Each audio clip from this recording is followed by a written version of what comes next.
A question that I get asked quite a lot is if I can recommend garages. And up until the end of last year, the answer to that was always yes. But I've sort of decided I'm going to change my approach, and from now on the answer is always going to be no. And the reason for that is quite simple. Somebody would ask me if I could recommend a garage. I would take the time to understand the problem they had, the sort of garage that would suit their needs. I would then recommend a place to them.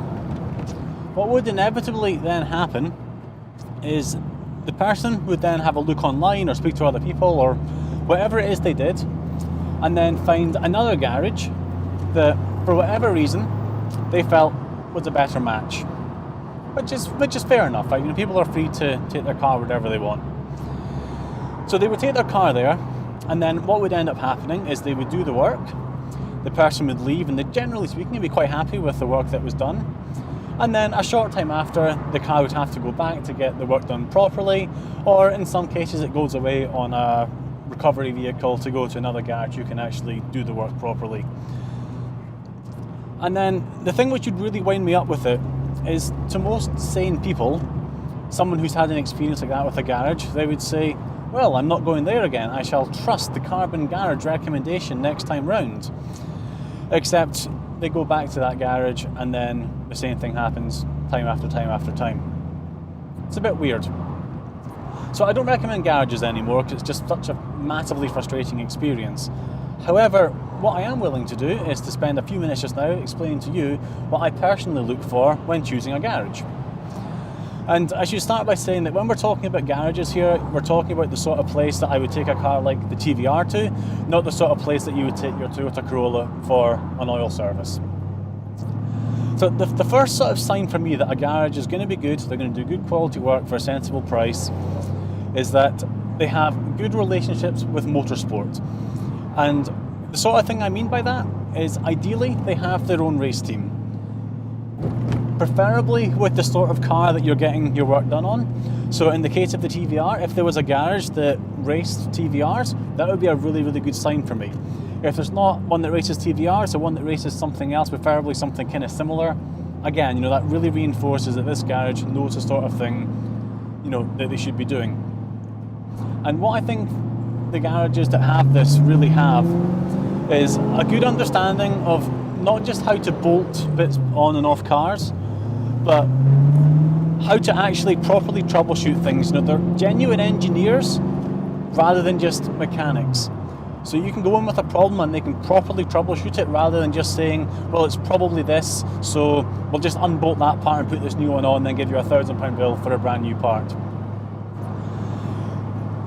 If the garage themselves don't have a race team, then what can be helpful, or can be another good sign, is just general connections that they have with motorsport. So if, for example, they do the exhaust and suspension for another race team, that's a really good sign, especially in their specialist area. So if there's a garage that fits exhausts to race cars, then they're going to be awesome at exhausts, and they're probably going to be awesome at other things as well. Because just that level of diligence and understanding that you need to have to do a job like that is a really, really good sign. So that's my first tip. Look for a garage that's got some sort of connection or relationship with motorsport. The second tip that I would have is you want to be able to speak to the people who are actually doing the work on your car. And this is the really common anti-pattern that you see with specialists, where the person who founded the business, possibly the manager or shop foreman, is generally speaking really, really knowledgeable. They know their stuff, they're probably ex-factory trained, mechanic, decades of experience potentially. They really know what's going on. And this person can talk a really, really good game. But if they're not the one doing the work on your car, it doesn't really matter how good they are, it matters how good the other people are. Now, to some extent, having a good foreman can help sort of overcome a lot of other problems or shortcomings that a garage may have, but it isn't enough on its own. You really need the people who are doing the work to be good. If you're able to talk directly with those people, you can properly explain to them, the problems, the symptoms, anything you've already tried, and you don't have this game of Chinese whispers that you're going to have if you're constantly going through a foreman. It also means that after they've done the work, or if they're doing it and they've got questions, they can pick up the phone and they can give you a call, and they can, you can talk things through together. You can understand what they've actually done. And I think that's really, really valuable, especially with cars where maybe there's lower production numbers of them, and there's not necessarily a huge catalogue of known faults or, technical service bulletins that explain exactly what needs to be done to get things working again. The third tip that I would give you is watch out for garages that are trying to save you a few pence and as a consequence costing you quite a few pounds. And this is another really, really common scenario. And it generally looks something like this. Somebody goes to a garage and the garage says, oh, you need to get this work done. Something needs to be repaired or replaced or whatever it is. And it's going to cost you, let's say, £1,000. And the person says, well, £1,000, that's a lot of money. I don't particularly want to pay that much. I'm going to go to another garage and I'm going to see what they think. So they go to this second garage and the second garage says, well, actually, you don't need to replace that. What we can do is we can just tighten it up more. So let's say you've got something like a gasket's leaking. Rather than replacing the gasket, they say, well, we'll tighten the bolts up a little bit tighter just to try and squash it down more. And that happens. Person gets the work done, they leave, they're happy because their oil leak or whatever it is has stopped being a problem. But then a little bit later, they end up with a much worse problem because, a head bolt's been over-torqued and now their entire head is warped. And I've seen this actually quite a few times amongst some friends that I have.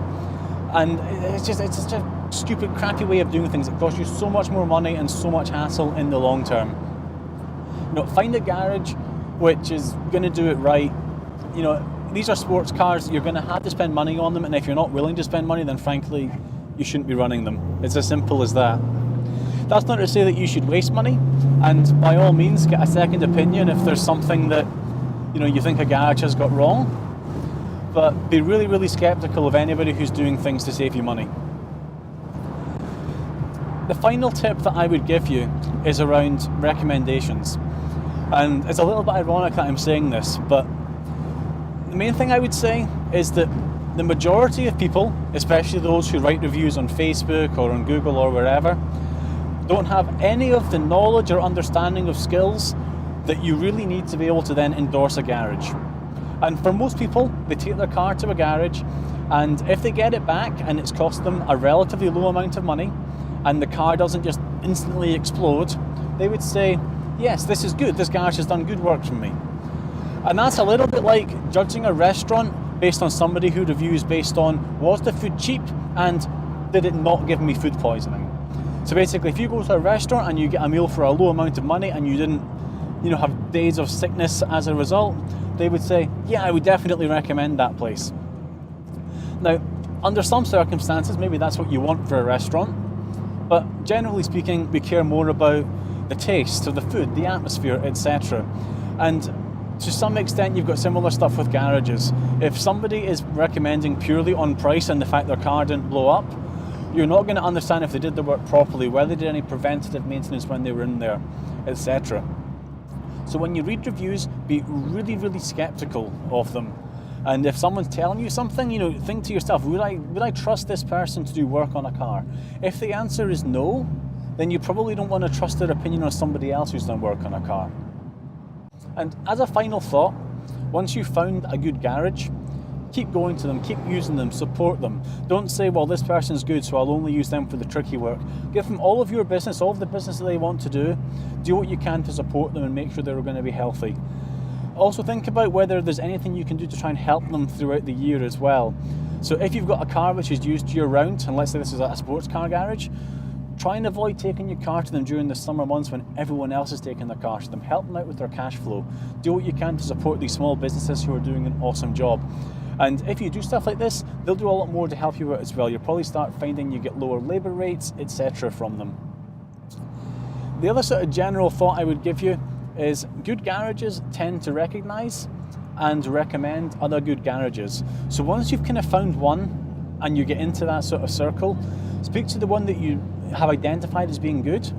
And let's say you found one which is awesome at doing exhausts. They build really spectacular exhaust systems, they're renowned for it, etc.